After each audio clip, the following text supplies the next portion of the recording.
In the mountainous region of West Virginia lies the small town of Flatwoods in Braxton County, a quiet community nestled amid rolling hills and dense forests that evoke images of autumn evenings spent by a crackling fireplace. Outside, gentle winds rustle through ancient trees, yellow leaves fall with a soft crunch, and the damp, earthy scent of deep woods fills the air. Flatwoods, part of Braxton County, is a picturesque village established in the mid-19th century. It was once an extraordinarily peaceful place where birdsong rang clear in the mornings and the sound of streams flowing through valleys echoed purely. Life moved slowly and simply, with children playing on vast green fields and adults chatting on the porches of warm wooden homes. However, on the evening of September 12, 1952, at exactly 7 o'clock, the tranquil sky suddenly lit up with streaks of red light resembling blood, shocking the world and sparking an event that remains a mystery to this day. The incident began on the playground of Flatwoods Elementary School.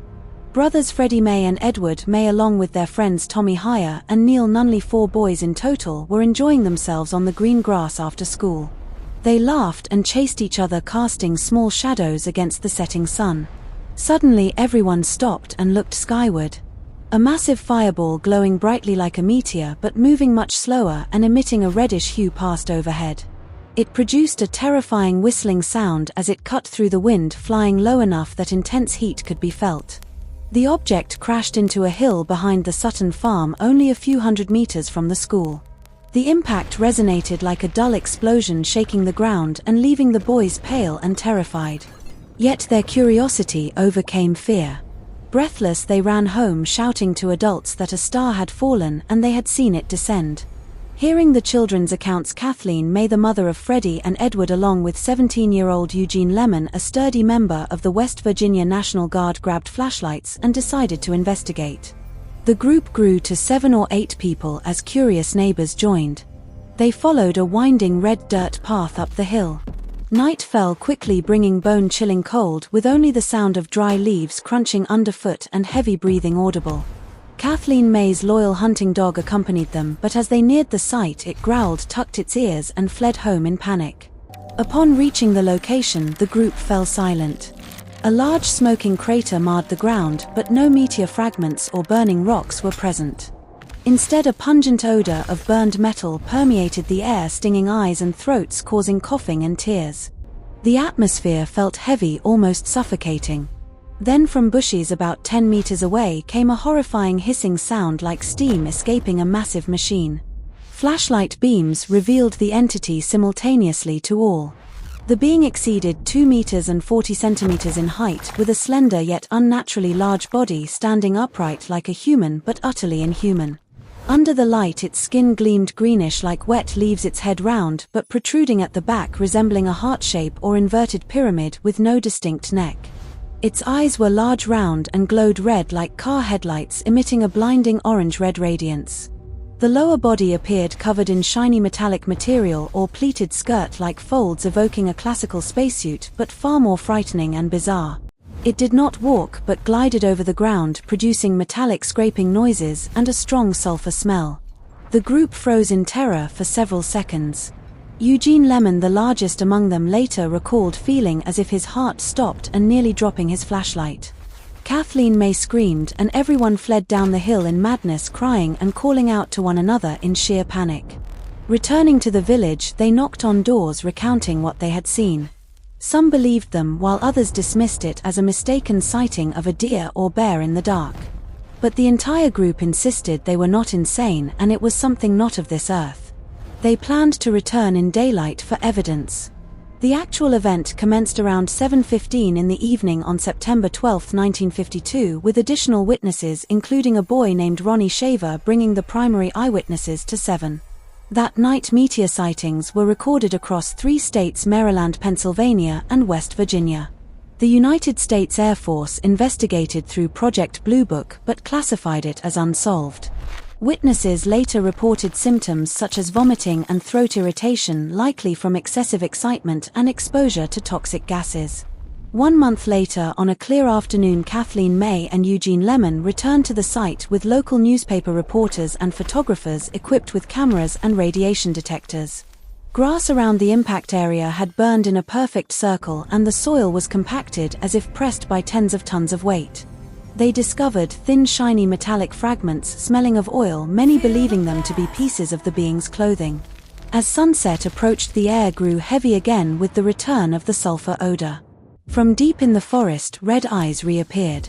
This time the entity walked slowly, stepping on dry leaves, producing sounds and breathing like an old steam engine. As the group froze, a cigar-shaped bright object hovered in the sky. The being turned its head, moved quickly toward the light, and both vanished instantly, leaving only the sound of pounding hearts. On the same night, several kilometers from Flatwoods in another forest, Ayla Harper and her friend took a shortcut home. The air suddenly cooled, accompanied by a whistling noise. Harper saw the exact creature described by the May family, tall with a heart-shaped head and red eyes gliding ghost-like between trees. The two fled, feeling pursued. Additionally, during the same period, George and Edith Snatowski, a couple driving with their infant, experienced their car engine suddenly die as sulfur odor filled the interior. In the darkness, a being nearly 4 meters tall appeared, approaching with laser-like red eyes. Edith cried, holding the baby, while George struggled to restart the engine. When the metallic hand touched the window, the car suddenly started and they sped away, leaving behind red light and lifelong trauma. The next day, on September 13th, around 6:30 in the morning, a local school superintendent witnessed a flying saucer taking off from the sky. Similar sightings occurred in the Strange Creek area, along with reports of vehicles stalling. Known as the Flatwoods Monster or Braxton County Monster, the incident earned the affectionate nickname Braxy and spread across the United States. Media dubbed it an alien robot, while locals called it the Green Ghost. UFO researchers classify it as one of the closest extraterrestrial encounters in modern history. In the year 2000, a Flatwoods Monster Museum was established, actually located in nearby Sutton, with a 12-foot-tall monster statue in the town square, its red eyes illuminating every night. The museum offers free admission, filled with historical documents and souvenirs. 5 massive monster-shaped chairs are scattered across the county, and photographing all earns a free sticker. An annual Flatwoods Days festival features opportunities for photos with monster imagery at places like the Spot Ice Cream Shop. As of the year 2025, residents of Flatwoods proudly share stories from Kathleen May, Eugene Lemon, and original witnesses. Many elderly locals firmly assert they were present and saw it directly, insisting it was neither an owl nor a bear nor hallucination.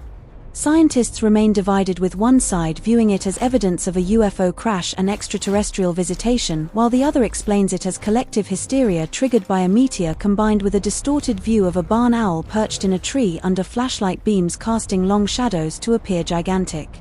Investigator Joe Nickel has argued that owl eyes can reflect light brightly, and branches may enhance the illusion of size. Regardless, on that September night in 1952, in the deep forests of West Virginia, something emerged from the darkness, staring directly at people with hellfire red eyes before vanishing into the night sky, leaving humanity with eternal questions about whether we are truly alone in this vast universe. Remember, on moonless nights when rustling leaves echo in the woods, red eyes might still watch silently from between trees, waiting, as they have for over 70 years, for someone to unwittingly enter their domain.